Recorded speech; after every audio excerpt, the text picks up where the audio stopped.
Bueno, hola Miguel, ¿cómo estás? ¿Qué tal, Germán? ¿Todo bien? Hola a todos los que están de aquel lado. Finalmente, parece mentira, pero llegamos a la última charla del ciclo.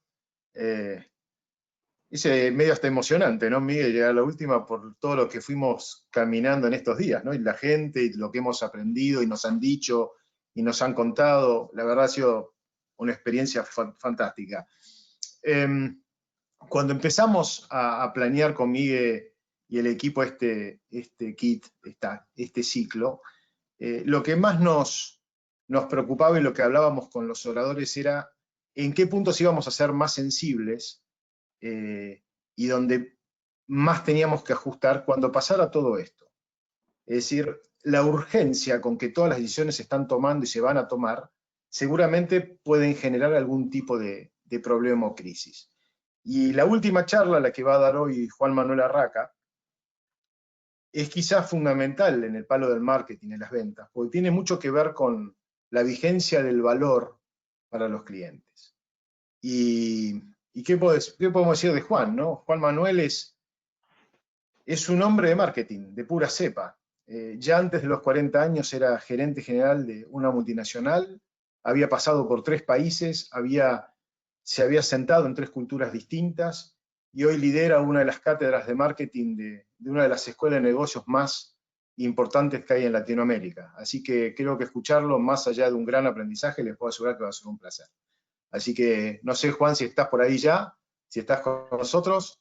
Acá estamos, Germán, Miguel, un gusto Ahí está. saludarlos. ¿Cómo están? ¿Qué tal, Gracias, Juan? gracias por este espacio. ¿Cómo estás, Miguel? Bueno, espero que pueda cumplir las expectativas que seteaste, Germán, ¿eh? Dejaste la vara bastante altas. No tenemos la más mínima duda. Yo me Bueno, despido y ya tenés todo el auditorio para vos. Tenemos, muchas antes que nada, gracias. como hacemos siempre, buenas tardes y buenas noches a toda Latinoamérica y muy buenas noches a los que están del otro lado del mar, que tenemos mucha gente fiel que está en Europa y allá son las 11 de la noche. Gracias por estar ahí. Buenas tardes. Listo, Hasta Juan luego. Manuel. Yo también te Muchas despido. gracias. Muchas gracias. Nos vemos al final Al de la final conversación. Bueno, un un gusto dato, saludarlos. déjame Sí, perdón, Miguel, dale, una dale. salvedad que Germán se olvidó. Al final vamos, si tenemos tiempo, a dejar un espacio para preguntas. Si quieren ir adelantándonos las preguntas vía el chat o vía el espacio que dice preguntas, nosotros las anotamos y después se las pasamos a Juan Manuel. ¿Ok? Excelente, excelente. Muchísimas gracias. Bueno, de vuelta, muy buenas tardes. De verdad es un privilegio poder estar acompañándolos en esta sexta y última charla del ciclo que el equipo de Mundo Meeting con tanto cariño, yo diría, por sus clientes pensó sobre este kit de supervivencia, ¿verdad? Estamos viviendo un tiempo probablemente para muchos de nosotros sin precedentes, que no nos tocó vivir antes, y cuando uno mira la completitud de este ciclo de charlas, partiendo con lo que Germán nos invitaba a rescatar en términos de valores, en términos de audacia, en términos de matar vacas sagradas, ¿no? Para mirar para adelante en este kit de supervivencia. Luego estuvimos con César en su mirada de economía sin trampas. Él decía y nos invitaba y desafiaba a ser managers de la realidad con un único recurso productivo que él decía que hay, que es esa inteligencia, ¿no? Del ser humano. Después nos metimos con Pablo en un mundo que se va a tocar bastante en algunos puntos que vamos a revisar hoy, sobre la clave de entender los cambios en el entorno, cómo esos cambios hoy están totalmente dotados de temas de tecnología, de influencia en los hábitos de compra y que en definitiva se genera una disrupción en los modelos de negocio. Y luego en las últimas dos charlas con Fernanda, primero vimos cómo ser capaces de, en este contexto de audiencias, ella decía, distraídas de alguna manera, de audiencias que están muy alteradas, desconcentradas, con una sobrecarga de información, ser capaces de brindarles contenido que les agreguen valor. Probablemente el valor se convirtió en una columna vertebral en este ciclo de conversaciones que hemos tenido.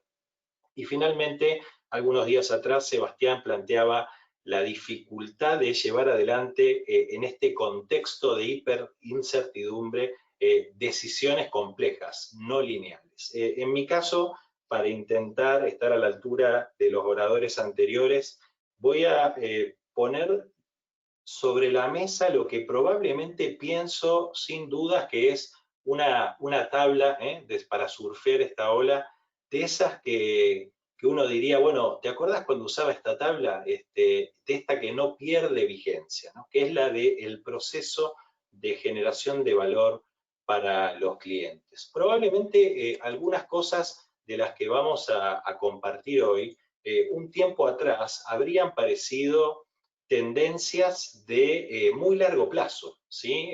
Algunas de esas que a veces cuando desafían los paradigmas con los que vemos nuestro negocio, uno se pregunta, bueno, pero esto llegará o no llegará. Y hoy en día probablemente después de todo lo que hemos vivido en los últimos meses, uno se pregunta de verdad, ¿será que son de muy largo plazo, ¿no?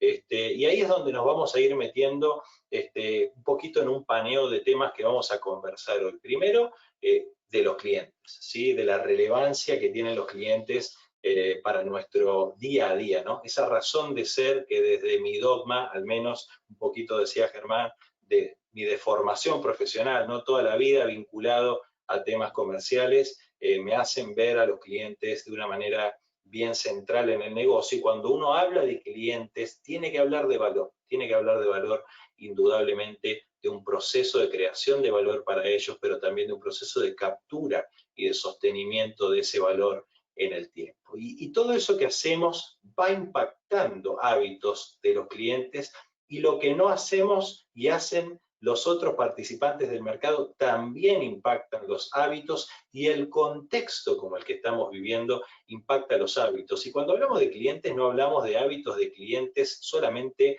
personas naturales, personas físicas, hablamos también de empresas. Traten de pensar no solo en la realidad del mundo del consumo, ¿no? Que habitualmente cuando hablamos de temas de estrategia comercial, claro, los ejemplos más fáciles a veces aparecen de la mano del consumo, pero también cómo entendemos el ciclo de compra de nuestros clientes en un mundo B2B, en un mundo de empresa a empresa. Y por eso, después de reflexionar un poquito de esto, mi invitación va a ser a compartirles algunos temas más de metodología, que en lo personal, fundamentalmente en temas de clases, en el S Business School, en la Escuela de Negocios de la Universidad de los Andes, aquí en Chile, donde me toca vivir ya hace casi 8 años, bueno, me da la posibilidad de compartir con los alumnos, y muchas veces eso se traslada después en el mundo de la consultoría a esas herramientas que hacen falta para estructurar una estrategia comercial de lo que uno denominaría integrada, ¿sí? Donde las piezas y partes conversan entre sí. Me gustaría después, ya más al final, después de irnos un poquito de este paneo más metodológico, primero que seamos capaces de hacer algunas reflexiones, ¿no? En mi caso, me gusta que seamos bastante terrenales y que después uno diga, bueno, ¿cómo esto lo puedo llevar a la práctica? Y probablemente uno puede llevar cosas a la práctica en la empresa a partir de reflexionar cómo nos vemos a la luz de eso y hacernos preguntas, ¿sí? Sobre todo ser capaces de estar haciéndonos preguntas casi con una especie de insatisfacción permanente, porque probablemente la clave de la vigencia, del valor para los clientes, tiene que ver con esa manera en la que trabajamos día a día, en preguntarnos si esa es la máxima expresión que tenemos para darle a esos clientes. Entonces, los invito a un viaje un poquito rápido, ¿sí? Probablemente les diría, ajustense los cinturones, hay mucho contenido para compartir, uno tiene la tentación de querer conversar con ustedes de un montón de temas, pero ojalá vayan viendo ahí un hilado que nos permita después llegar a estos interrogantes. Y quería partir con una historia bien simpática. Digamos, esta persona, uno diría, bueno, tentados a pensar que podría ser nuestro abuelo, un padre, ¿sí? de muchos de los que estamos escuchando esta presentación, pero probablemente muchos podríamos vernos a nosotros mismos, ¿no? Y si alguno vio o leyó esta historia, se va a sentir identificado. Pero se las voy a leer como para que vayamos juntos entendiendo de qué se trata. Este buen hombre llama y dice, hola Gordon Pizza, ¿no? Está pidiendo su pizza. Entonces le responden del otro lado, no señor, esto es Google Pizza. Ah, entonces le dice él, ¿llamé al número equivocado? No, señor, lo que ocurre es que Google compró Gordon. Ah, perfecto. Entonces, por favor, tome mi pedido. Bien, dígame, ¿quiere lo de siempre? ¿Cómo lo de siempre? Dice, ¿me conocen? Bueno, de acuerdo a nuestro identificador de llamadas, las últimas 12 veces que usted llamó pidió pizza de pepperoni. Ok, perfecto. ¿Me permite sugerirle esta vez una pizza de ricota y de vegetales? Pero ¿cómo me dice eso? Dice, yo odio los vegetales. Bueno, lo que pasa, señor, es que su colesterol está mal. ¿Y cómo saben eso? Bueno, por la guía de suscriptores tenemos acceso a sus exámenes de sangre de los últimos 7 años. No, está bien, ok, pero yo esa pizza de verdad no la quiero, yo ya tomo mi medicina. Bueno, pero no está tomando su medicina de manera regular. Usted compró 30 tabletas en los últimos 4 meses en la cadena de farmacias Líder. Es que estoy comprando en otra farmacia, dice el buen hombre. No, lo que pasa es que, señor, le tenemos que decir que no hay registro de esas compras en su tarjeta de crédito. Es que pagué en efectivo, le dice el señor. Bueno, no, lo que pasa es que de acuerdo a su estado de cuenta bancaria no extrajo el suficiente efectivo. Bueno, pero es que tengo otra fuente de efectivo. Bueno, pero eso no se refleja en su última declaración de impuestos, a menos que sea una fuente de dinero ilegal. Y el tipo se sale de sus cabales y dice, ¿qué demonios? Esto es el colmo, ya fue suficiente, me harté de Google, de Facebook, de Twitter, de WhatsApp, de Instagram, uno podría decir, me mudo hoy mismo a una isla sin internet en la que no haya teléfonos, ni celulares, ni nadie que pueda espiar. Y del otro lado le dicen, lo entendemos, señor, pero lamentablemente no va a poder ser porque usted no renovó su pasaporte, el que se venció hace 5 semanas. Y uno dice, bueno, ¿cuán lejos estaremos de esta realidad, no? Es como para decir, esta cara, ¿no? Es como para poner la cara de Macaulay Culkin en Mi Pobre Angelito, pero por otro lado uno podría estar tentado a decir, tranquilo, compadre, ¿no? Tranquilo, esto no llega, esto está muy lejos.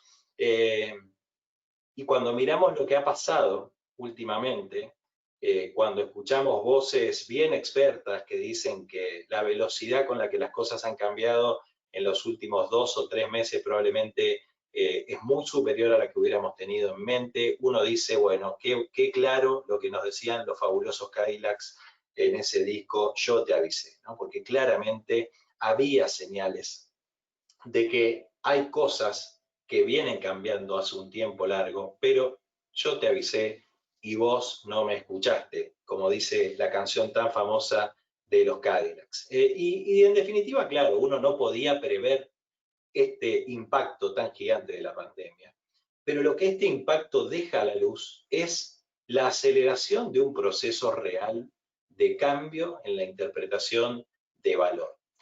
Hace un par de años, y voy a marcar que es hace un par de años, porque precisamente en julio del 2017 me tocaba conversar con unos alumnos de un programa de la Universidad de los Andes y claro, sobre estos temas del cambio, ¿no? En el marketing digital. Ya salía en el diario El Mercurio, uno de los diarios de más tirada en Chile, una encuesta de la Universidad de Chile revelando el perfil de usuarios de, por ejemplo, la aplicación Uber, ¿no? Y cómo ya empezaba una aplicación como Uber a penetrar en las preferencias de los usuarios. También eso, en el mismo periodo, ¿sí? En el año 2017, como a mediados del 2017, salía a doble página en el suplemento de economía del mismo diario, fíjense 2 notas, ¿no? A la izquierda, la ruta de las FANG, ¿sí? Esa sigla, ese acrónimo que habla de Facebook, de Amazon, de Apple,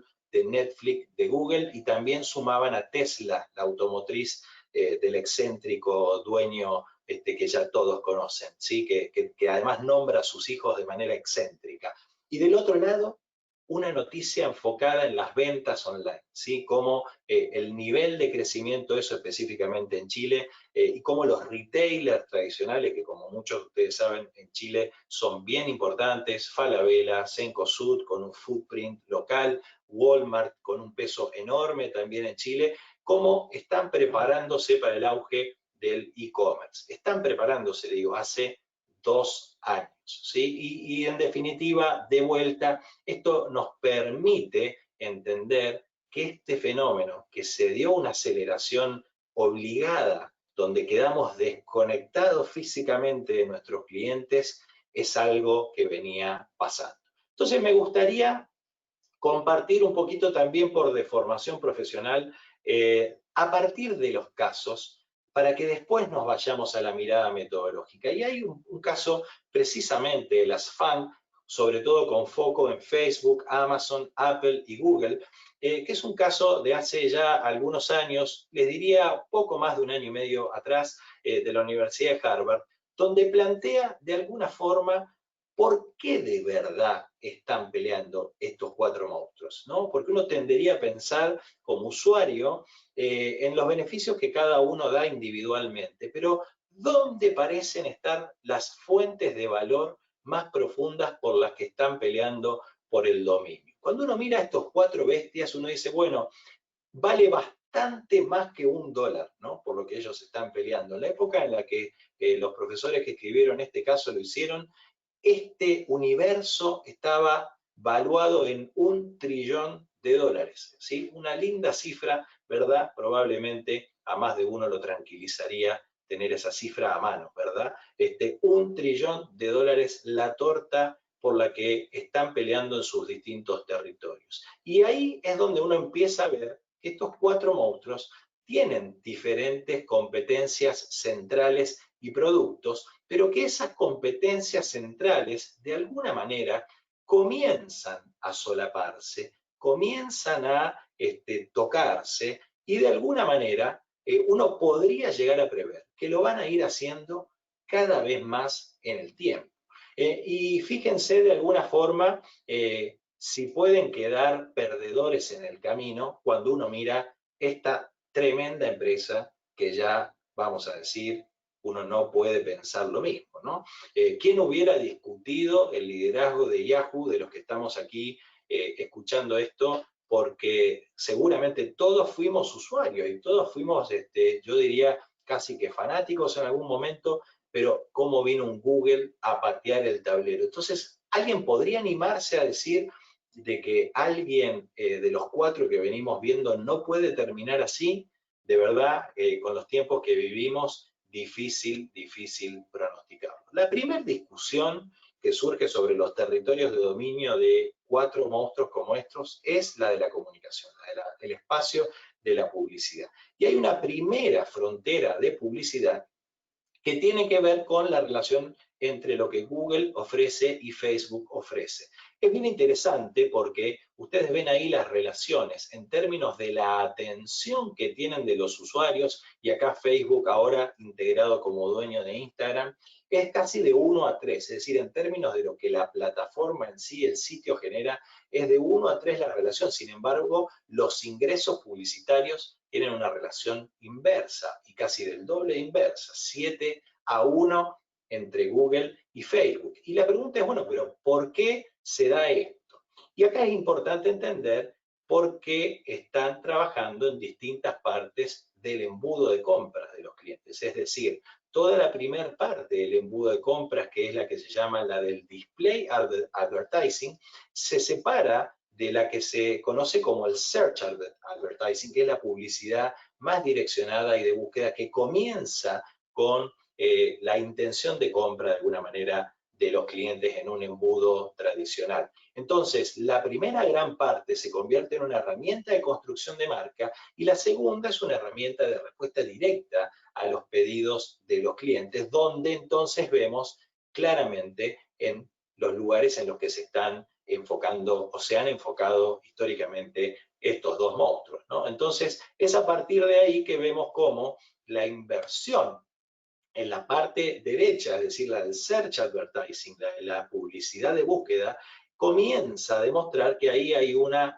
gran fuente de ingresos porque está mucho más cerca de la decisión de compra. Sin embargo, las dos son necesarias, las dos son muy potentes, porque en definitiva, sin la primera, también tenemos carencias a la hora de que nos encuentren. Entonces, un primer punto alrededor del mundo de la publicidad es el del que se conoce como el del display advertising. Y se van agregando espacios de competencia cuando vemos que se agrega la frontera de lo que es la búsqueda en el mobile, a partir de lo que es lo que ha intentado desarrollar Apple. Es decir, Apple, aprovechando sus capacidades, intenta pelearle en ese terreno a Google, originalmente una apuesta fuerte con Aya, todo el mundo de Siri y la búsqueda orientada a través de la voz, Y por otro lado también vemos cómo se suman los amigos de Amazon con el mundo del retail advertising, es decir, el redireccionamiento de avisos a través de los benditos cookies. Es decir,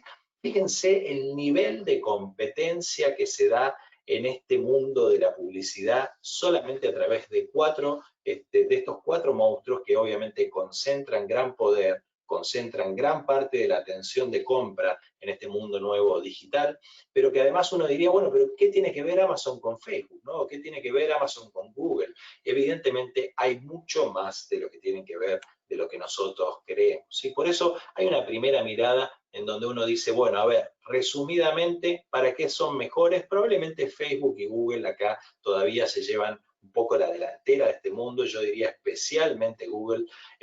Facebook con un gran poder creador de marca, Facebook más Instagram, un gran poder para impulsar lo que se llama el social selling, esa venta que de alguna manera va con la recomendación, pero Google con una potencia enorme de ese trabajo de compra a un clic, ¿sí? Es mucho más potente todavía en términos de cierres de venta. Vamos a un bonus track un poquito de el amigo Google, porque de verdad creo que tenemos que saber que somos devotos de San Google, y algunos de ustedes pregúntense si hoy no hizo una búsqueda diaria en Google, ¿no? A lo largo del día de hoy. En promedio, 3 a 4 búsquedas diarias por cada persona en Google. Se hacen hoy día más de 63.000 búsquedas por segundo al día. Qué valores, ¿eh? O sea, números que no entran en nuestra cabeza. El 15% de las búsquedas diarias nunca se han realizado, nunca. Y fíjense que San Google tiene el 92% del mercado de motores de búsqueda con una friolera cifra de capitalización de mercado de 900.000 millones de dólares. Parece que ahí hay valor, ¿no? Parece que ahí hay valor. Algunos otros datos que tienen que ver con nuestro comportamiento como internautas, ¿no? Primero que nada, el 87% de nosotros, personas en Latinoamérica, probablemente en Europa con comportamientos muy similares, creemos que es importante hacer una búsqueda antes de comprar en Internet. ¿Sí? Vamos a decir, 90%, 9 de cada 10 de nosotros hoy antes de comprar hace una búsqueda.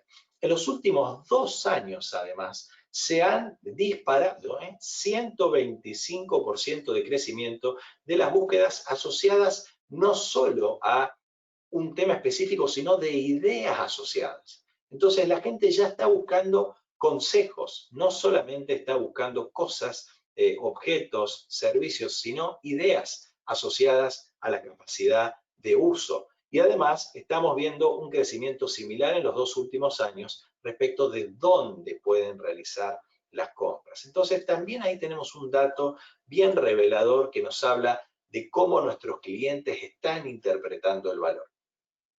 Casi de vuelta, 81% de vuelta de los consumidores espera una experiencia móvil de calidad. Es decir, mala experiencia, dicen yo abandono o me voy a la competencia. Y eso, en definitiva, está haciendo que seamos como unos impacientes digitales, ¿no? 3 segundos demora una carga y la mitad de la gente se va. Es tremendo el impacto, pero esto desafía a que hagamos un trabajo estratégico bien potente en términos del diseño digital. Es decir, por cada segundo extra, las conversiones caen un 20%. Y cuando llevamos esto en términos positivos, una experiencia de calidad en términos digitales aumenta casi un 70% las chances de venta, y en marcas premium eso puede ser el doble. Tremendos datos que nos deja esto. La segunda discusión de estos 4 monstruos es el mundo del e-commerce. Y acá claramente Amazon por ahora lleva una delantera bien marcada. Fundamentalmente el gran tema que tenemos acá es, bueno, Amazon viene a romper un modelo de negocio en el cual el gran valor estaba en contar con los inventarios para vender, ¿no? Y se termina transformando en un intermediario de tráfico con un mundo de servicios web asociados, pero que fundamentalmente ese gran valor que ha generado es tener la data de esos clientes que sus competidores retailers con mucha certeza no tienen en términos de los hábitos de compra de sus clientes. Cuando vemos lo que han intentado hacer Apple, Google, Facebook, han hecho sus esfuerzos, Apple especialmente con el mundo iTunes, con mucho share de venta e-commerce digital, y Google y Facebook con sus intentos, yo diría Facebook especialmente a través del desarrollo de Instagram ha logrado potenciar esto, pero sí acá hay otro gran mundo donde estos tipos parecen que están haciendo la diferencia. Cuando miramos por qué se pelean entonces, uno dice cuáles son sus áreas competitivas y especialmente sus inversiones tecnológicas han tenido un gran foco que es en la gestión del Big Data de los consumidores. Ya nos contaba algunas charlas atrás Pablo acerca del impacto que tiene todo este tema de la información y de cómo gestionar la información y claramente estos 4 players están dando una muestra enorme a pesar de que sus focos pueden ser el social engagement en el caso de Facebook, en el caso de Amazon el e-commerce, obviamente grandes capacidades tecnológicas en hardware y en software para Apple y también en el mundo de los servicios de búsqueda para Google. Está clarísimo que estos tipos tienen gran poder porque tienen información de calidad de sus clientes. Uno se pregunta, ¿deberían enfocarse en sus competencias centrales o bien deberían pensarse como de alguna manera lo que parece intentan ser, que es cada vez ser más una plataforma que pelea por el dominio total? Bien interesante este mundo, porque en definitiva el dominio se basa y se apalanca en el conocimiento de los hábitos de compra de sus clientes, con una cantidad de datos infernal, granular, de tremenda velocidad y que contrastando con los competidores tradicionales, cuando uno mira lo que era el mundo de las aerolíneas, dice las aerolíneas low cost y las legacy, parece que estos monstruos vinieron a ponerle el apellido legacy a muchos de los players del mercado del mundo físico, ¿sí? Y donde esa visión privilegiada de sus clientes les da una gran ventaja. Primer caso, entonces, que quería compartir con ustedes la mirada de estos 4 monstruos, de los que todos somos usuarios, pero probablemente no terminamos de ver la búsqueda de creación y captura de valor de fondo que están intentando hacer. La segunda, probablemente más conocida por muchos, tampoco uno diría, bueno, necesariamente se convierte en el único caso de éxito, porque como Uber ha habido varias, pero yo diría esa mirada que ha dejado Uber de ponerle su apellido a la nueva manera de hacer disrupción en los negocios, ¿no? Díganme si en sus trabajos no hablaron, ¿por qué no buscamos hacer la uberización de nuestro negocio? Y un poquito este caso de la Escuela de Negocios Ivy lo explica, cómo Uber lideró a partir de aprovechar de las ventajas de lo que se llama el sharing economy o esa economía de plataformas y del compartir recursos donde se dan triangulaciones en el valor. Uber también entra a pelear en una industria originalmente chiquitita, que no son 11 dólares precisamente, sino que eran 11.000 millones de dólares, o billions, como dicen los americanos, en el momento que ingresa a esa industria pre-Uber, ¿no? Entonces, la primera discusión que podemos tener con Uber es, bueno, al final, ¿qué había en el contexto de negocio para que Uber logre, de alguna manera, hacerse el espacio que se hace, ¿sí?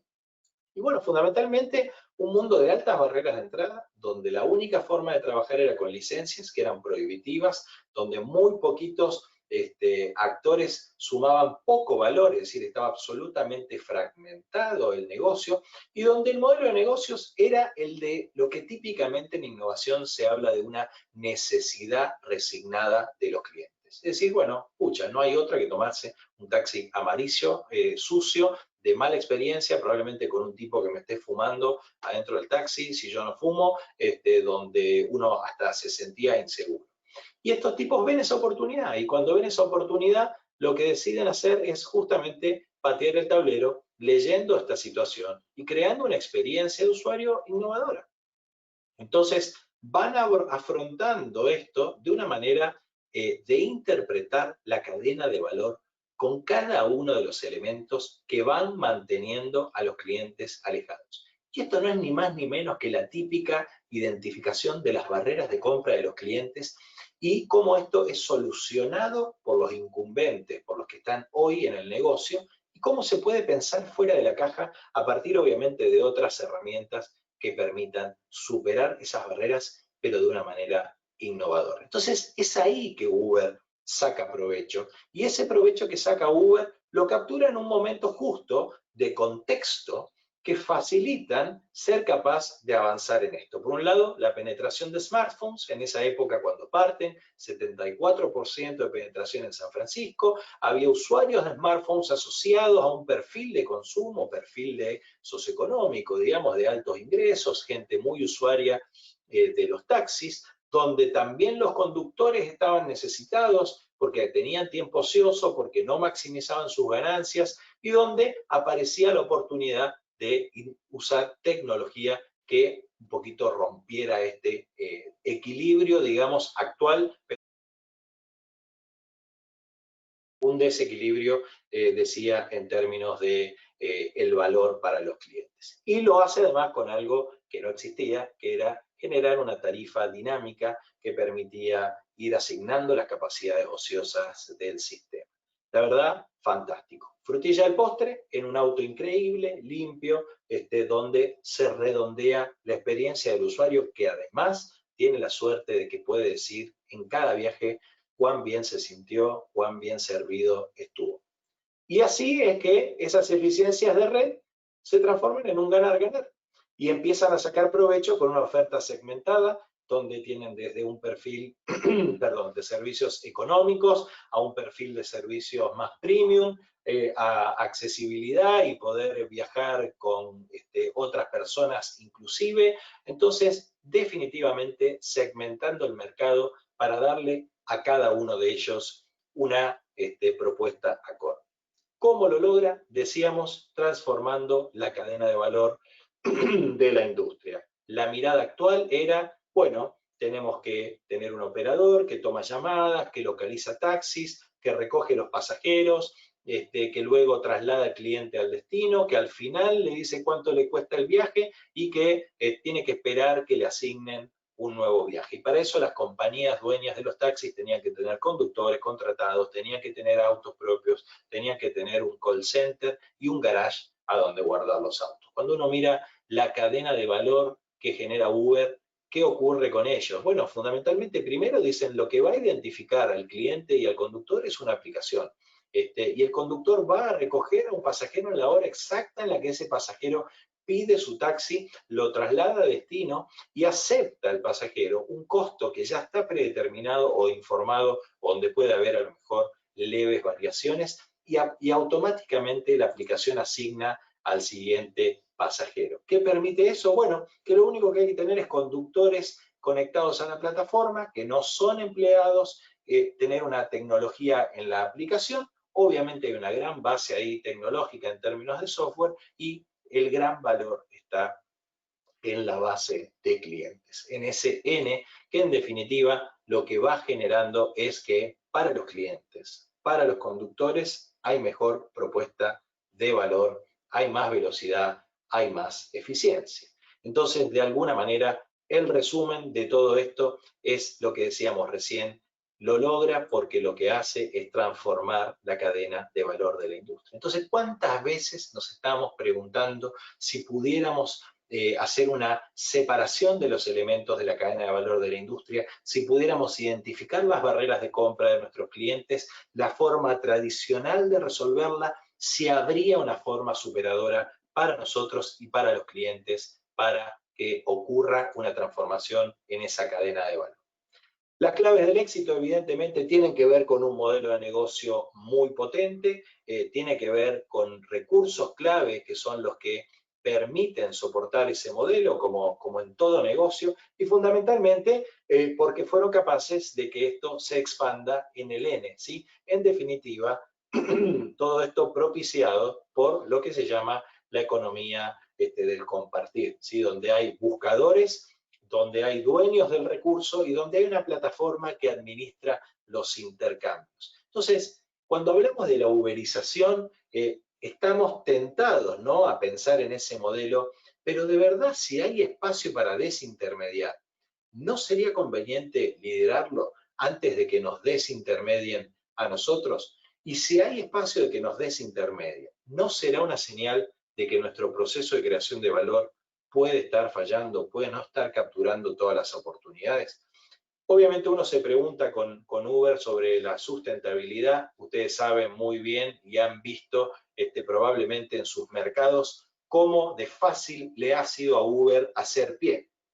Y además han aparecido competidores, lo cual demuestra que también hay espacio para más. Pero sí, la pregunta de fondo es, ni siquiera siendo Uber te alcanza para decir, esto ya está, me he hecho a dormir la siesta. La pregunta respecto de la sustentabilidad es clave para cualquier negocio y en el caso de Uber probablemente de lo que hemos visto en los últimos tiempos, después de la salida a bolsa, con mucho cuestionamiento del valor, también nos muestra que no necesariamente estos modelos exitosos que nos vuelan la cabeza hoy son así como la fórmula secreta de la Coca-Cola para todo. La sustentabilidad del valor vuelve a ser un elemento central. Segundo caso que quería compartir con ustedes. Y el tercero, como ven, todos casos poco a propósito de lo que se llama esa nueva economía, ¿no? Pero acá creo que el caso Mercado Libre, más que un caso en sí, es recoger un informe que ellos han sacado hace pocos días atrás, apenas un par de semanas, sobre cómo han evolucionado los hábitos del consumidor en Latinoamérica en estos tiempos de pandemia. Esta es información pública, así que probablemente algunos la hayan visto, pero me parecía valioso rescatar algunos datos que hablan de que estos cambios han llegado y han llegado para quedarse. Se aceleraron las compras online en la región. Primer gran dato. Te pregunta, ¿qué estás haciendo debido al COVID? 83% estoy en mi casa. Básicamente, esa es la respuesta. Fíjense, cuarta semana de la pandemia, 387% crecimiento de penetración del e-commerce en Latinoamérica. Para ir dejando algunos datos en la memoria, en la retina de cada uno de nosotros. El tiempo de navegación y la cantidad de búsquedas que hemos hecho también ha aumentado. Me sumo, ¿sí? Estoy ahí adentro seguramente, como muchos de ustedes también. 17% incremento del tiempo promedio de sesiones, 39% de incremento en la cantidad de búsquedas por usuario a la 10ª semana de pandemia o de confinamiento en muchos casos, ¿sí? Segundo gran dato importante sobre cómo fue cambiando el comportamiento online. Además, cada vez nos animamos más a pagar online. Cada vez estamos más confiados de que los servicios financieros son convenientes, son seguros. 71% de incremento en pago de servicios, 66% de incrementos en transferencias. Fíjense que probablemente esto es lo más claro, ¿no? Bancos cerrados, espacios de pago de servicios cerrados, todo obligado por la pandemia. Bueno, no te queda otra. Y te animaste y probaste. Entonces, si lo que estaba frenando el progreso de esto era justamente la capacidad de este trial, evidentemente la pandemia habilitó ese mundo. Bueno, miren la cantidad de compradores de esta gente, ¿no? Nuevos compradores, 5 millones de nuevos compradores para Mercado Libre. Qué tremendo dato, impresionante. Uno diría, bueno, qué oportunidad que han capturado, ¿no? Qué suerte que han tenido que le tocó esta pandemia a esta gente. Fíjense que los nuevos compradores entran por todas las categorías, de hecho, se exploran categorías nuevas dado este nuevo modo de vida que tenemos en el consumo masivo del hogar, en el mundo del entretenimiento y el fitness. La verdad, música para mis oídos, decían en Mercado Libre, esto de la pandemia. Finalmente, el aumento se da en todos los tipos de compradores, de los que son más leales hasta los que son más esporádicos. Entonces uno dice, ¿y esto? ¿Y esto qué significa? ¿Va a volver atrás el día después esto? Esa es la gran pregunta. Yo lo último que rescato de Mercado Libre es la tremenda capacidad y agilidad comunicacional con la que reaccionaron a la pandemia, con el cambio de logo. Fíjense cómo una posible amenaza se puede volver comunicacionalmente, conectando con lo que decía Fernanda, en la capacidad de generar un contenido relevante, codo a codo en las difíciles hasta que llegue lo mejor.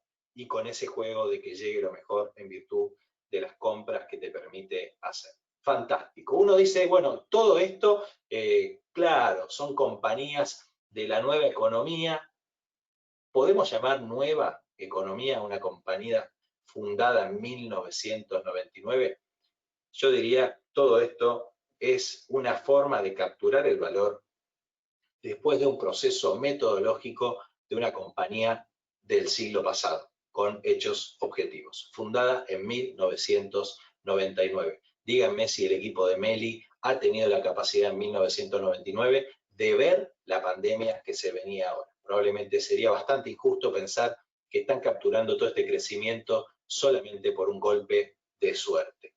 Entonces, cuando uno mira a estos monstruos, la reflexión, como deben haber visto estas frases casi ya de perogrullo, que no fue Netflix el que mató a Blockbuster, o tampoco de repente fue Uber el que mató a los taxis en Estados Unidos, o tampoco fue Apple el que mató la industria musical, ¿sí? Deben haber leído esto 1000 veces, pero hace todo el sentido, porque tampoco fue Airbnb el que mató la industria hotelera, ni Amazon el que mató a los retailers. En el fondo, la gran amenaza, y por eso hablo de la vigencia del valor para el cliente, no es la tecnología, no es el contexto, incluso desafiando lo que entendemos por amenaza, que recuerden siempre las amenazas están afuera, uno diría la gran amenaza a veces está adentro, por eso se puede convertir en una tremenda debilidad.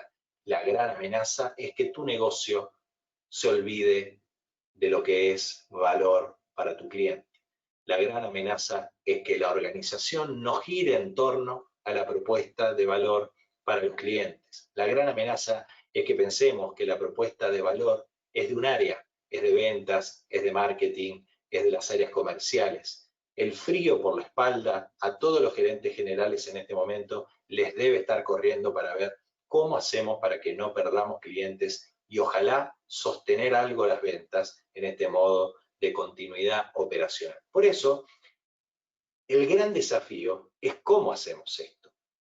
Y por eso la invitación acá en términos metodológicos para que tengamos algún marco de referencia para trabajar esto de manera integral y que nos hagamos dueño de la propuesta de valor adentro. Y por eso este viejito sabio que era Peter Drucker, que en las presentaciones pasadas, incluso creo que Germán y César también mencionaron, era sabio de verdad. En ese sentido, a mí me gusta irme un poquito para atrás y veamos la vigencia, ¿no?, de algunas frases muy simples como esta.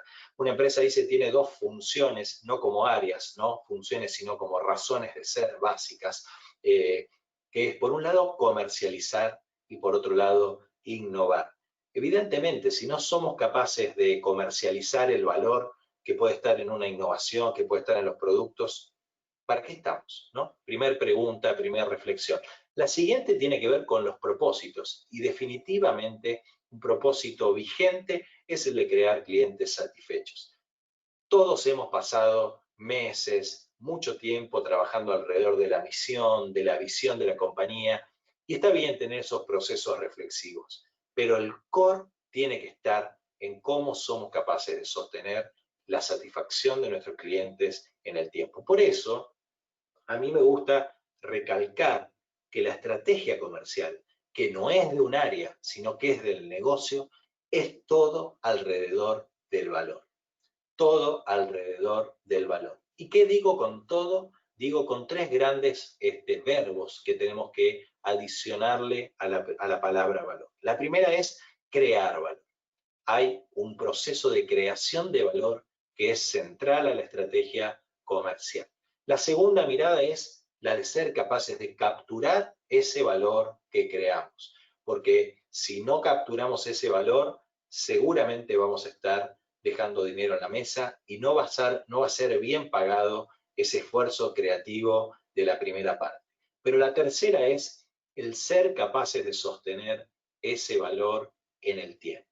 Y por eso dejarles alguna pista y alguna herramienta metodológica que les pueda servir. En lo personal la uso mucho para hacer clases y también en el mundo de la consultoría, que tiene que ver con una nota que escribió el profesor Robert Dolan de Harvard, que es una nota, como ven ahí, del año 2000, pero que después de años y años y años de ver los contenidos que se daban en estrategia comercial, trató de armar un esquema en el cual veamos cómo funciona la estrategia comercial de manera integral. Y parte por la necesidad de entender qué está pasando en el mercado.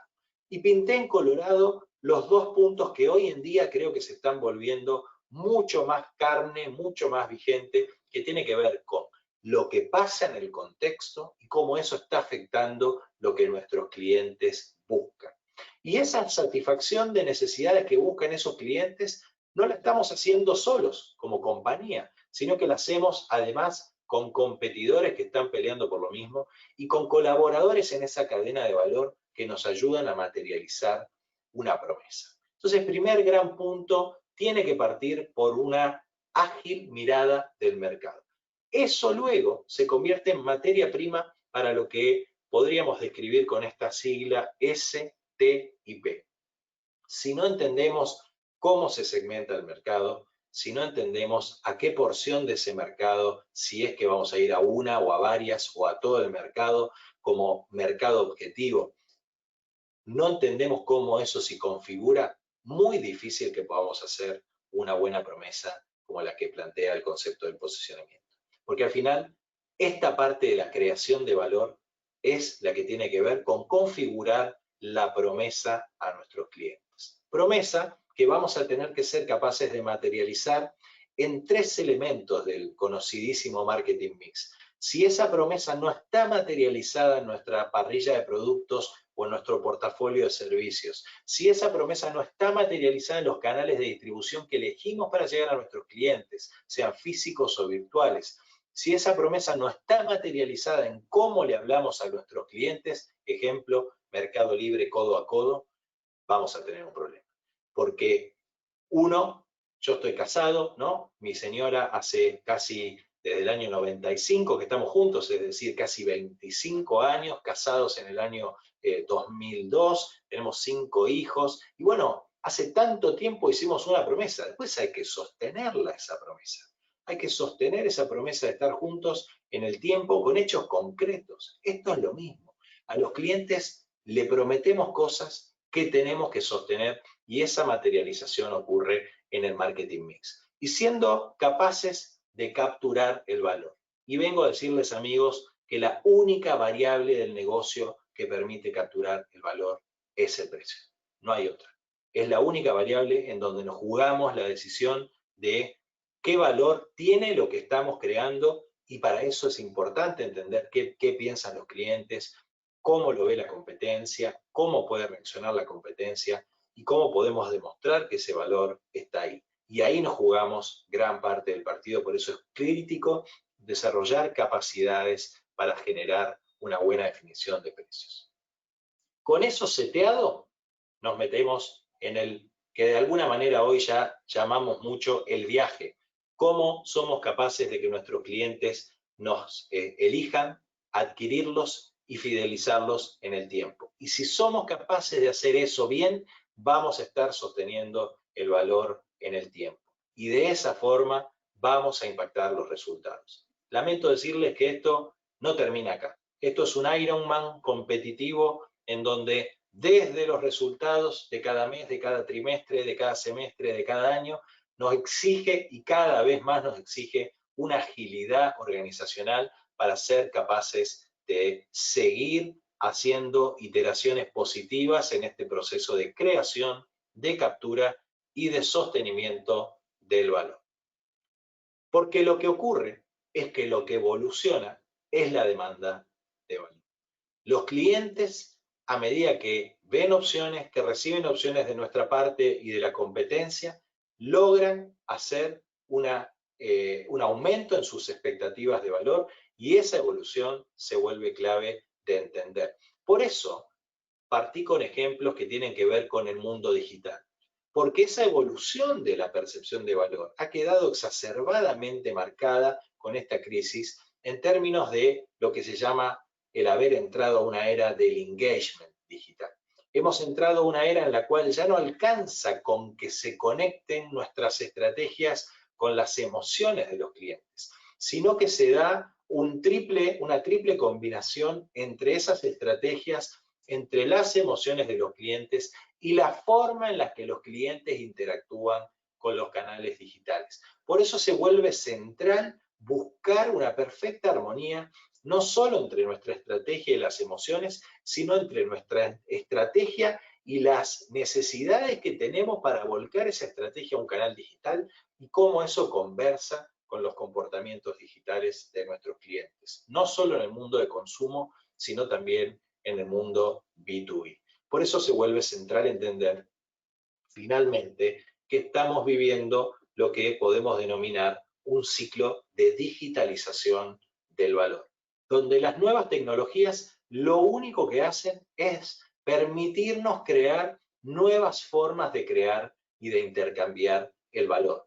Y esas formas de intercambiar el valor en el tiempo moldean los hábitos de compra de los clientes, desde la capacidad de que nos reconozcan hasta que sean capaces de tomar la decisión de comprarnos. Entonces, ¿cómo esos hábitos de compra de los clientes los transformamos en nuevas capacidades de gestión? Probablemente, desde mi perspectiva, ahí empieza a entrar la verdadera transformación digital, es donde siendo capaces de internalizar eso en la manera de ejecutar y de gestionar en el negocio, esto se vuelve crítico. Bien, amigos, y vamos entrando ya en la recta final, ¿sí? Porque me gustaría, en los últimos 10 minutitos que nos quedan, en este espacio que muy gentilmente Germán, Miguel, todo el equipo de Mundo Meeting nos permiten tener, hacer algunas reflexiones y dejar algunos interrogantes sobre esas cosas que quizá nos tenemos que ir preguntando en el camino. Primero que nada, respecto de las reflexiones, una primera reflexión que creo que toda esta situación nos deja, pero que en lo personal, cuando uno mira crecer a sus hijos, ve con mucha claridad es que el tiempo vuela. Estaba tentado a decir, el tiempo voló, pero vamos a decir que el tiempo vuela. Esta es un poco una constante, ¿no? Acá les dejo una foto con mis hijos y mi señora hace algunos años. Esa foto que uno quiere inmortalizar. Eran enanos todavía. Ahí la vemos a la más grande, que era la única que me alcanzaba el hombro. Y el otro día sacamos otra foto por el Día de la Madre y mirá el estironazo que se pegaron, ¿no? Y ahí te empezás a dar cuenta cómo el tiempo vuela. Mirá en tu casa, mirá las cosas que pasan en tu trabajo. El tiempo vuela, ¿no? Muchos de nosotros, de los que estamos acá, tenemos que haber visto esto en la casa de algún familiar, algún abuelo, nuestros padres, nuestras propias casas. Yo me acuerdo de los cumpleaños en los que mi padre me pasaba las películas de Tom y Jerry con este aparatejo muy cómodo, ¿no? Por cierto. Y yo también me sentía de alguna manera muy moderno cuando tenía uno de estos reproductores de CD en mi mesa de luz. Sin embargo, bueno, ¿qué decir cuando vemos la evolución de la telefonía celular, ¿no? ¿Se acuerdan del Nokia, ¿no? Que hacía biri, biri, biri, biri, biri, biri. Ese era todo el ringtone que teníamos. Hoy casi que decimos, no son teléfonos, ¿no? Son un computador personal que de vez en cuando usamos para hablar. Entonces, esa mirada del tiempo vuela hoy se movió a, como decíamos antes con Google, cuántas cosas pasan en 60 segundos a nivel digital, ¿no? Y probablemente estos datos han quedado ya totalmente desactualizados para los tiempos que pasan. Un año en tecnología se vuelve una locura. Entonces, hasta Bill Gates queda un poquito en offside, ¿no? Con las frases. Hace un tiempo Bill Gates había, acuñando una frase muy típica que hay, había dicho, bueno, la gente sobreestima cuánto cambiarán las cosas tecnológicamente en 2 años y subestima cuánto cambio habrá en 10. Bueno, lamento decirte, Bill, que la pandemia también mató tu frase, ¿no? Porque evidentemente en pocos meses se han acelerado unos procesos enormes de el valor. Entonces ahí la pregunta es, para dejar el primer interrogante, ¿cómo volamos con el tiempo? Porque es un dato, o sea, que el tiempo vuela es un dato. Entonces, ¿cómo volamos con el tiempo? Se vuelve crítico a nivel organizacional. Y eso te lleva a la segunda parte que es, bueno, el cambio llega, ¿no? No hace falta que tengas ganas, que no tengas ganas, y el cambio no es un evento, ¿no? No es un evento. ¿Se acuerdan cuando Marty McFly, ¿verdad? Y el Doc habían programado en el DeLorean que querían llegar al futuro en el 2015? Bueno, ya pasaron 5 años, ¿no? Del DeLorean llegando al presente. El DeLorean llegó al pasado, el cambio llega. Entonces, es importante entender que ese cambio lo podemos anticipar. Y acá un ejemplo, ¿no? Faith Popcorn con su Brain Reserve es una de las que opina sobre tendencias, ¿no? Y ya hace un par de años con Clicking venía opinando respecto de cambios que ahora algunos de ustedes van a decir, wow, increíble, ¿no? Ella lanzó, si no recuerdo mal, ya era en el 2015, había dicho, bueno, las 17 tendencias que revelan el futuro. Y bueno, voy a adelantar algunas, ¿no? Todo este fenómeno de que parece de que en una vida vivimos 99 vidas, de que además la gente nos vamos dando cuenta de que quizá no hace falta vivir con tanto dinero y podemos hacer un poquito lo que se llama un cashing out, ¿no? Aflojemos, pongamos un poco el freno de mano, porque no todo es la carrera. Un consumidor que se volvió cada vez más vigilante, más cuidante, más cuidador de sus derechos y además con una conciencia de salvar a la sociedad mucho más potente, con una ética, con un redescubrimiento de la pasión y de la compasión, que nos lleva a algunas anclas espirituales más profundas, ¿no? Entonces, todas estas tendencias, fíjense que venían ocurriendo, incluso una mirada de aquellos baby boomers que fueron encontrando confort en su nostalgia, vivir de vuelta algunos procesos de su infancia, la capacidad de darnos cuenta que estamos vivos, de disfrutar de una buena salud, de cuidar ese bienestar, de ser además algo más individualistas. La vida se ha convertido un poquito menos personalizada y se busca el reconocimiento de la individualidad. Es decir, fenómenos bien potentes como que el ya inexorable punto de relevancia de la mujer en la vida, en las decisiones, un cambio que, bueno, en lo personal parece insólito que estemos conversando de estos temas como la relevancia de la mujer. Hay una evolución en la sociedad de la mano de la mujer. Pero a mí el que más me sorprende en estos tiempos es el del cocooning. También alguno habrá visto la película Cocoon, ¿no? Se acordarán. Pero fíjense qué loco lo que pronosticaba la necesidad de autoprotección ante las impredecibles realidades del mundo exterior. La verdad, cuando veía de vuelta esta tendencia, me vino otra vez a la mente la la canción de los Fabulosos Cadillacs, Yo te avisé. ¿Sí? Entonces, ahí tenemos información. La pregunta es, ya que el cambio llegó, ¿cómo vas a servir a ese nuevo cliente? Porque la vigencia de crear valor para el cliente, sostenerlo en el tiempo, ser capaces de capturarlo, está ahí. ¿Qué estás pensando para servir a tu nuevo cliente? ¿Cómo va a ser ese cliente cuando salga de ese proceso? Porque eso va a ocurrir. Entonces, la tercera reflexión es, hay que liderar ese cambio.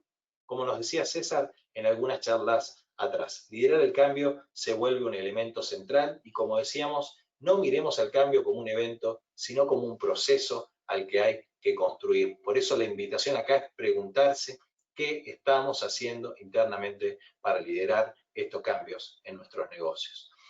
La cuarta reflexión que para mí conecta mucho es, bueno, una buena tabla de surf que responde a esta mirada de cómo lideramos el cambio tiene que ver con conocer íntimamente a los clientes. Probablemente la reflexión más potente que a mí me dejan estos monstruos como Google, Facebook y demás es precisamente el conocimiento íntimo que tienen de sus clientes. ¿Y esto qué significa? Bueno, entender quiénes compran, cómo me compran, pero sobre todo, como dice Peter Fader en Customer Centricity, cuáles son esos clientes correctos a los que tengo que servir, porque son los que le agregan valor al negocio y los que valoran mi negocio. Por eso, la invitación acá es no solo tener una radiografía de los clientes, sino pasar al mundo de la experiencia de los clientes. Cuando uno habla de radiografía de los clientes, es dado que hoy tenemos que saber quiénes son esos clientes, cómo se segmentan, cada cuánto nos compran, cuánto nos compran cada vez que lo hacen, qué valoran, qué rol cumplen. Si no tenemos respuestas a esas preguntas, empecemos por ahí, porque no entender esa realidad nos va a dejar muy atrás. Y la siguiente es cuánto valen. Ahí en el libro de Peter Fader pueden explorarlo, pero el valor para el negocio del cliente es crítico. Entonces, ser capaces de estimar con esta fórmula, por ejemplo, del valor en la vida del cliente se vuelve central. Es decir, el margen, la tasa de retención que tenemos, descontado los costos de adquisición y traído en el tiempo a una tasa de descuento. Acá les recomiendo firmemente entender la mirada del valor de los clientes, que hoy en día, con el mundo digital, además agrega un valor extra que es el valor social de esos clientes, donde una buena parte está asociada en sus compras y gastos propios, pero otra parte está en los gastos que influencian en los demás a través de la recomendación. Porque lo que queremos es convertir a nuestros clientes en líderes de opinión que estén dispuestos no solo a gastar mucho en nuestros productos y servicios, sino a recomendarlos de manera fervorosa. Y para que eso pase, los clientes tienen que vivir una experiencia impecable, una experiencia memorable, una experiencia que determine lo que es valor para ellos. Y acá una mirada muy fácil, ¿no? Si nosotros no somos capaces de subir el precio, probablemente tenga que ver con que la parte del numerador de esta división anda mal, ¿sí? Si uno dice, bueno, ¿cuánto vale mi marca? ¿Cuánto vale mi oferta? Si eso no se está cumpliendo a las expectativas de los clientes, es probablemente cuando los vendedores te dicen, necesito un descuento para vender. Y ahí es donde tenemos un indicador. Por eso, preguntémonos, ¿cuánto conocemos al cliente hoy? Segunda pregunta que nos hacemos, ¿cuánto valen esos clientes para nuestro negocio? Y la tercera pregunta asociada a esto es, ¿cuánto valemos para ellos? Con eso claro, hay que tirarse de cabeza a crear experiencias memorables para los clientes. Y con esto ya termino. Porque en definitiva, crear experiencias parte de la capacidad interna que tenemos de hacer vibrar a nuestros clientes. ¿Y por qué digo de nuestra capacidad interna? Miren, les dejo una lectura recomendada conectada a esto, porque hay una gran conexión en la satisfacción de tus colaboradores, de tus empleados, con la capacidad de entregar una experiencia memorable. Les recomiendo, pueden buscar esta lectura y eventualmente si no me preguntan y se las envío con el equipo de Mundo Meeting, cómo ponemos a funcionar la cadena de rentabilidad del servicio, donde vemos que el crecimiento y rentabilidad de nuestro negocio está atado a la lealtad de nuestros clientes. Con clientes leales tenemos un negocio que crece y rentable, pero no tenemos clientes leales sin tener primero clientes satisfechos. Y no tenemos clientes satisfechos sin tener valor real objetivo en el servicio que les brindamos. Tampoco vamos a ser capaces de tener un servicio de valor si no tenemos productividad. Y si no tenemos productividad, si no tenemos lealtad de los empleados. Por eso es clave trabajar la satisfacción de los empleados y es clave trabajar una propuesta de valor de un servicio interno de compañía. El ADN de nuestro negocio es lo que termina impactando en la satisfacción de nuestros clientes. Por eso, la invitación es a preguntarte cuál es tu enfoque al canal en el que compran tus clientes, o mejor dicho, al omnicanal, a todas las opciones de compra que hoy tienen los clientes para llegar a tus productos o servicios. ¿Cuáles son las varas de experiencia con las que te estás comparando? ¿Te estás comparando con el estándar de la industria o te estás animando a ir a buscar y desafiar esos paradigmas? Sobre todo, preguntarte cuál es la experiencia que valora tu cliente. Si no tenemos eso claro, de verdad estamos en problemas. Y acá le dejo un ejemplo de este fin de semana. ¿Qué valoran los clientes? Esta foto es una foto que, como muestran, ahí es un estadio de fútbol lleno de siluetas. Y esas siluetas son personas reales con una foto, que son ni más ni menos que los hinchas del Borussia Mönchengladbach. Es el cuarto equipo de la tabla de Alemania. Esos clientes valoran estar ahí en una foto. A 19 euros la silueta, nada más ni nada menos que 16.500 clientes decidieron comprar. Y esto es de ahora. Yo me fui de mi Rosario natal hace 15 años. Si Rosario Central me hubiera querido vender una silueta, ya serían multimillonarios conmigo pagando por mi foto en el gigante de Arroyito. Bien, muchachos, terminando, la pregunta final es: ¿cuán lejos estoy de la experiencia que busca mi cliente? Y de verdad les digo, si estás muy lejos, más vale que vuelvas pronto a la primera pregunta, porque el tiempo vuela, ¿sí? Recta final, Lo único que les puedo decir es que lo que ha demostrado todo este proceso, pero además la aceleración de la evolución del valor de los clientes, es que lamentablemente para enamorar a los clientes ya no te alcanza con la guitarra. Es necesario un proceso estructurado donde busques integrar todas las piezas y partes de la cadena comercial, de la cadena de valor, y para eso es muy necesario trabajar de manera sintonizada. Les dejo en la presentación para que Germán les comparta las 5 reflexiones que hacíamos, las 5 interrogantes con las que nos tenemos que ir. Y bueno, como el tiempo se nos voló, les agradezco mucho y este cuento se acabó. Germán, Miguel, gracias y volvemos con ustedes. Bueno, muchas gracias, Juan Manuel. Espectacular. La verdad que sí, se me pasó volando. Increíble. Te felicito.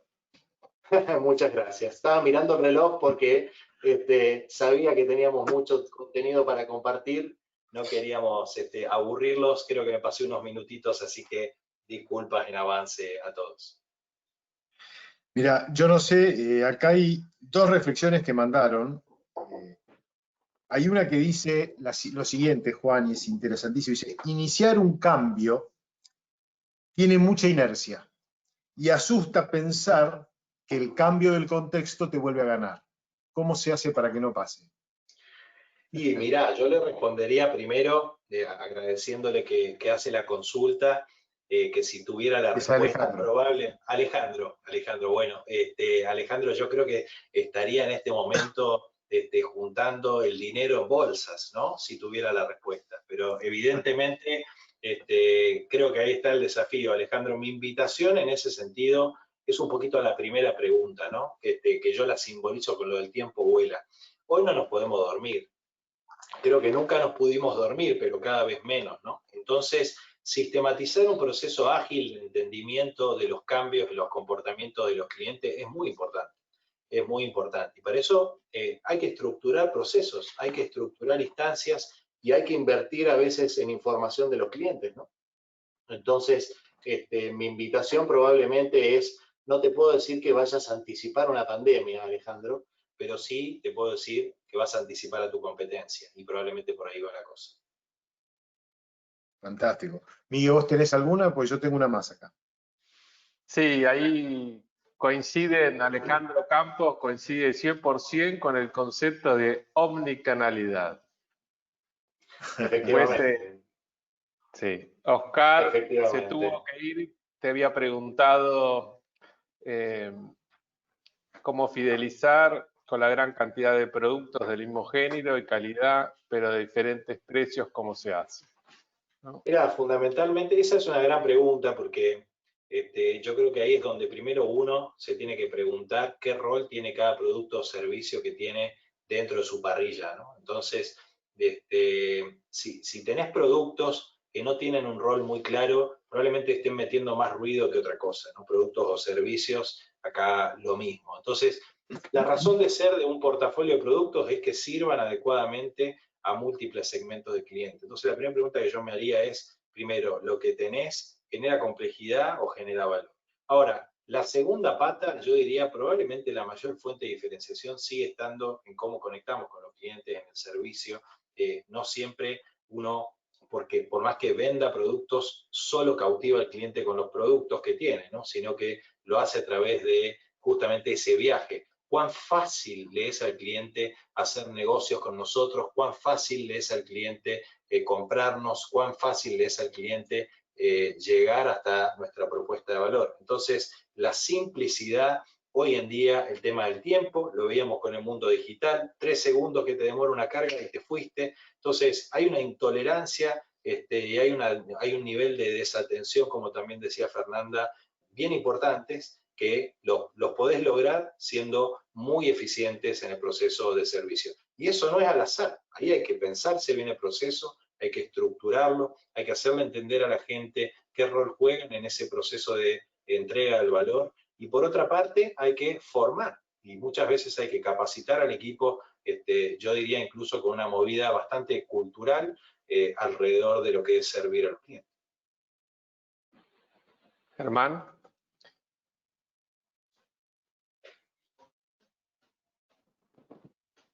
Creo que estás muteado, ¿no lo escuchaste a Germán? No, todavía no lo escuché. Sí, está muteado. Sí, se muteó. Perdón, yo me había muteado para no interrumpir con ningún ruido, perdón. Te decía que pedía, Agustín, que amplíes un poco el criterio. ¿Qué quisiste decir cuando decís que la empresa tiene que capturar el propio valor? Bueno, ¿Qué es capturar? capturar el valor creado, ¿no? Entonces, uno primero crea el valor con su propuesta de productos, servicios, de comunicación, de distribución, pero el precio te permite capturar el valor que estás creando. Supongamos que uno lanza una innovación de un producto o un servicio que genera eficiencias versus lo que existe en el mercado. Entonces, esas eficiencias tienen un valor que uno podría decidir trasladarlo todo a los clientes, lo cual podría no ser muy inteligente, en el sentido de decir, bueno, voy a vender un producto mucho mejor al mismo precio que los productos actuales. Entonces, ¿dónde está la captura de ese valor para la empresa que trae esa innovación? Bueno, está en el precio, ¿no? Las definiciones de precio son las que hacen tangible la captura del valor para la empresa. Y ahí la pregunta es, bueno, ¿estarán dispuestos los clientes a pagar? Y lógicamente es donde uno tiene que hacer un seteo de precio en virtud de esa disposición de pago de los clientes, en este caso hablando, por ejemplo, de un nuevo producto, ¿no? Entonces, por eso hablo de que el precio es la única variable que te permite capturar el valor.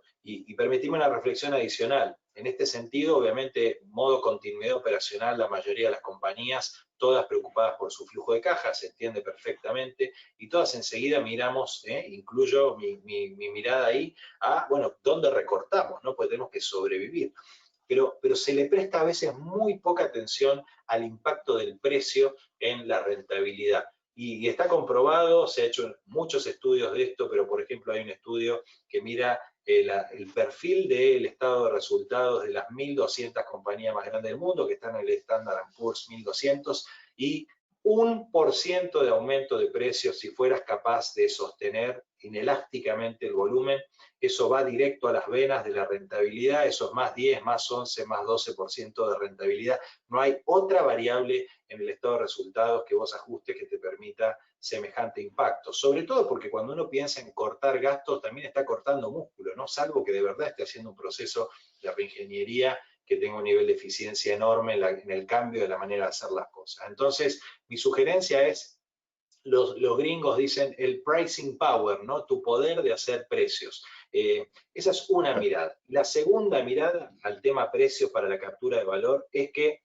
la mayor expresión de la diferenciación de un negocio es la capacidad de poner precios. Es decir, si tus clientes están dispuestos a pagar por vos lo que sea con tal de tener tus servicios, habla de que sos de verdad diferente. Y ahí estarás capturando ese valor que estás creando. Fantástico. ¿Tengo tiempo para hacer una reflexión, Miguel? Sí, por supuesto. A mí vos sabés, Juan, que a mí siempre me impacta más la injerencia que tiene la dimensión humana, lo sensible, en los modelos de negocios.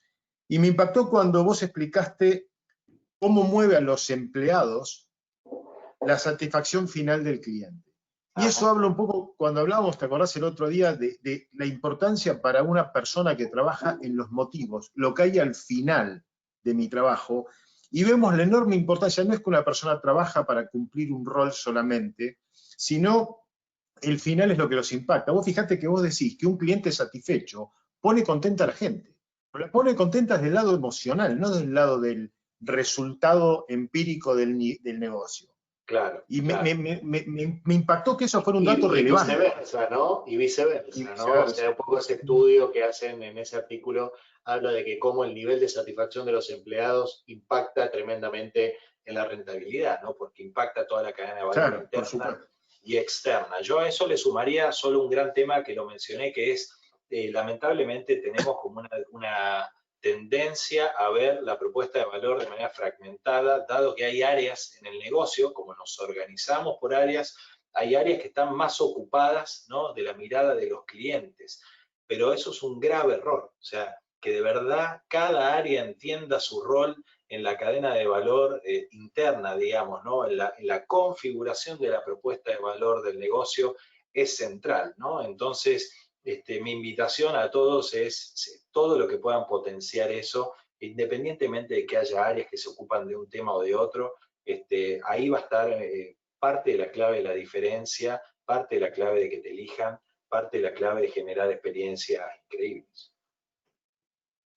Fantástico, bueno, muchísimas gracias. Yo no tengo por ahora algo Gracias a más, no ustedes, sé vos, Miguel. gracias a ustedes. Yo te voy a pasar, Juan Manuel, algunas preguntas por mail, después para que las contestes, de Feliz, algunas personas mucho que, gusto. que preguntaron durante la charla y ahora se fueron yendo. Y Excelente. nada, después otra vez agradecerte a ti, a todos los que participaron. Esta charla va a estar grabada y la vamos a distribuir a la gente que la pidió. Y como resumen de todas las charlas de las 6, Germán, a mí me gustaría que nos hayas ayudado a hacernos nuevas preguntas, todas estas charlas. Vos hablaste de las preguntas también, Juan Manuel. Muchas. Sí, que seamos persistentes, ¿no? Que no aflojemos. Esto es un camino largo, que hay que transitarlo. Y como decía Campanario, jugar muchos boletos de lotería, porque no va a haber una respuesta. Así que a comprar muchos boletos. Y parafraseando a César, que sí, que el único recurso que tenemos es la inteligencia, ¿no? Y que es ilimitado. Con eso, un poco fue lo que fui escribiendo en todas estas charlas y me parece que nos puede servir para transitar este momento, nada, que es difícil, pero que es tan lindo, ¿no? Porque nos desafía. Es un gran resumen, la verdad que uno tiene una sensación rara de que se termine este ciclo, porque fue de aprendizaje constante. A mí me gustaría agregar nada más que creo que hoy más que nunca la importancia que aquellos que ocupan una posición de liderazgo tienen que bajar a juntarse con todo el mundo, porque las respuestas hoy, después de esta explicación que Sebastián dio en el mundo de la complejidad, las respuestas, las ideas, los nuevos puntos de vista van a salir de cualquier lugar de la empresa, de cualquiera. Ya están todas las áreas cruzadas y creo que el líder va a tener que estar caminando todos los días mucho más cerca, porque hoy va a hacer falta. Por mi parte es agradecerles a todos los que están del otro lado, a mi gran socio y amigo Miguel, que fue el impulsor de este ciclo, a vos, Juan, y muchas gracias a todos, ustedes. y después vamos a seguir reflexionando sobre lo que nos dejó este ciclo. Listo. Chao, Juan. Buenas noches a todos.